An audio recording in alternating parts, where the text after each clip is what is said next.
Hi guys, Renegade Rancher. I wanted to do this video about chickens. I get people asking a lot of questions about chickens and how to be truly sustainable with chickens. So right now we have started with Rhode Island Reds at the farm that I'm at, and the reason that I chose Rhode Island Reds here is because they're good all-weather breed. They're good in the heat. They're also good in the cold, but they're really good in the heat. They're a dual-purpose breed, so they can be raised up for meat as well as eggs.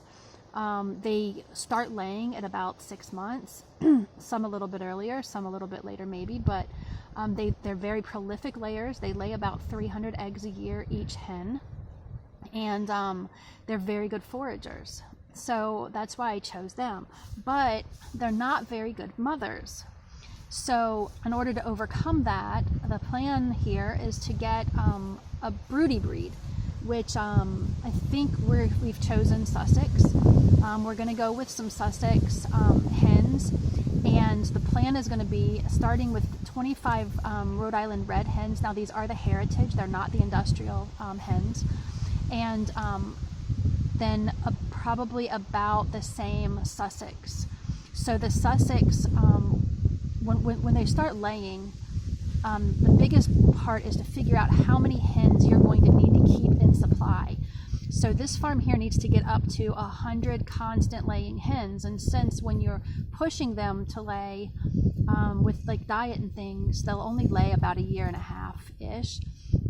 If you let them kind of work it out and figure it out themselves with, you know, a good natural diet and foraging, they don't lay quite as prolifically and intensely, but they still lay very well, and they'll lay a little bit longer because you're letting them live a natural life. So, but to figure out how many eggs you need to be saving, how many eggs you need to be incubating, so to speak, and if you want to incubate in the beginning, well, you have electricity and you have an incubator to do it, go ahead and do it. You need to be able to get up to this, X amount. So we're going to use this for example here. It's 100 hens. We need to get up to 100 hens, and that way we have enough that we can use the roosters that are born as dual purpose. We can use the hens as new layers. We can use the eggs as eating eggs as well as selling, and hatching eggs as well as selling hatching eggs. So that gives us quite a bit of eggs to work with. And then the same for the Sussex. The Sussex they're a dual purpose as well, and they would be saving up enough to be able to have 100 hens of the Sussex. And not all of them are going to be broody all the time, but to have enough that are broody, that we can raise up enough, that we can hatch enough eggs to keep us going, I figure is the number that is needed. So that being said, you have to look at the traits of the breeds. Now, if you just have a hodgepodge flock, you're not going to know what to expect and what you're going to get. You're just going to have to leave it up to their mercy. Maybe you have 1 or 2 broody hens. Maybe you have a couple that lay really well.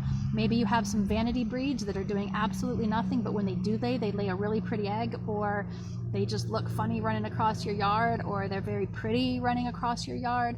So think about those. A lot of times the vanity breeds are just that.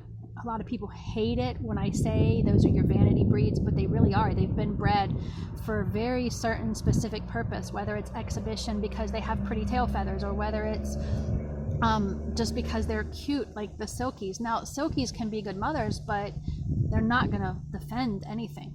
They're not going to defend against anything. And I mean, you can eat any poultry, really.